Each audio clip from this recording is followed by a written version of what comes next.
Hi friends, welcome back to my channel Shobhan vlogs. ఎలా ఉన్నారండి అందరూ?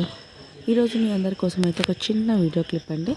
పిఓపికి సంబంధించి నేనైతే వీడియో మీతో షేర్ చేసుకుంటున్నాను. ఈ మధ్యన కన్స్ట్రక్షన్స్ చాలామంది చేసుకుంటున్నాం, దానికి పిఓపిని అయితే యూస్ చేస్తున్నారండి. మనం తీసుకున్నటువంటి పిఓపి వల్ల కొన్నిసార్లు మనకి డిసడ్వాంటేజ్గా అది మారుతుంది. అది ఎలా అనేసి మాకు జరిగిన సంఘటన అయితే మీతో షేర్ చేసుకోవాలనుకుంటున్నాను. ఇప్పుడు మీకు చూపిస్తున్న పోర్షన్ వచ్చి మేము రెంట్కుంటున్నామండి. మేము వచ్చి 2 months 3 months కూడా కాలేదు. అది రైనీ సీజన్లో అది ఎప్పుడు లీక్ అయిందో తెలియలేదు. మొత్తం అయితే తడిచి అంతా పడిపోవడం జరిగింది. సో అది మనుషులు ఎవరైనా ఉన్నారంటే మాత్రం పిల్లలు వాళ్ళ మీద పడితే మాత్రం ఖచ్చితంగా ఇంజూర్ అవుతుంది. ఎందుకంటే అది తడిచి హెవీ అయిపోతుందండి.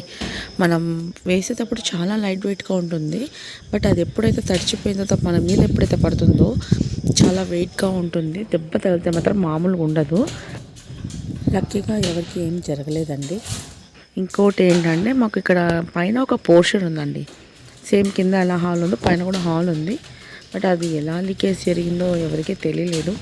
ఓనర్ అయితే పాపం బాత్రూమ్స్ నుంచి ఏమైనా లీక్ అవుతుందనేసి 2 bathrooms పైన ఉన్నటివి మళ్ళీ దాన్ని మొత్తం రీకన్స్ట్రక్ట్ చేస్తారు. అక్కడ టైల్స్ అనేది తీయించి మొత్తం మళ్ళీ మంచి ఇసుక అవన్నీ వేసి మొత్తం చేయించారనమాట 2 bathrooms కూడా.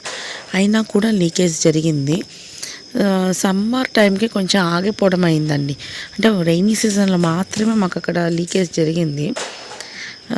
సరే అని మొత్తం స్టాప్ అయిపోయి డ్రై అయిపోయిన తర్వాత ఇప్పుడు ఓనర్ ఏం చేస్తారంటే మాకు ఇక్కడ అంతా పిఓపి వేయిస్తున్నారనమాట.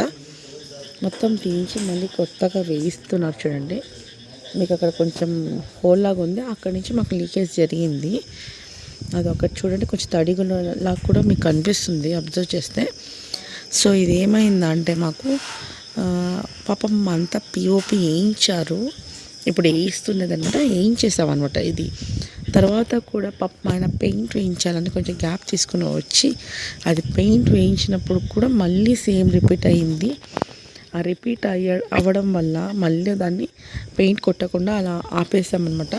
చెప్పాలంటే పిఓపికి సంబంధించిన కార్డ్బోర్డ్ ఇప్పుడు ఏదైతే వేసారో మళ్ళీ అది పాడైపోయిందండి లీకేజ్ ద్వారా. ఇప్పుడు చూడండి, పిఓపి వేయించడం వల్ల ఏంటి యూజ్? ఇలాంటివి ఏమైనా జరిగినాయి అనుకోండి, మరీ ఖర్చు వస్తుంది కదా. ఆ ఉద్దేశంతో నేను మీకైతే చూపిస్తున్నాను. ఎందుకంటే ఇది 2-3 సార్లు పని అనమాట. ఇది చూడండి, వేయించిన తర్వాత కూడా మళ్ళీ సేమ్ రిపీట్ అయ్యిందనమాట. దాన్ని ఇంకా చేయలేదు.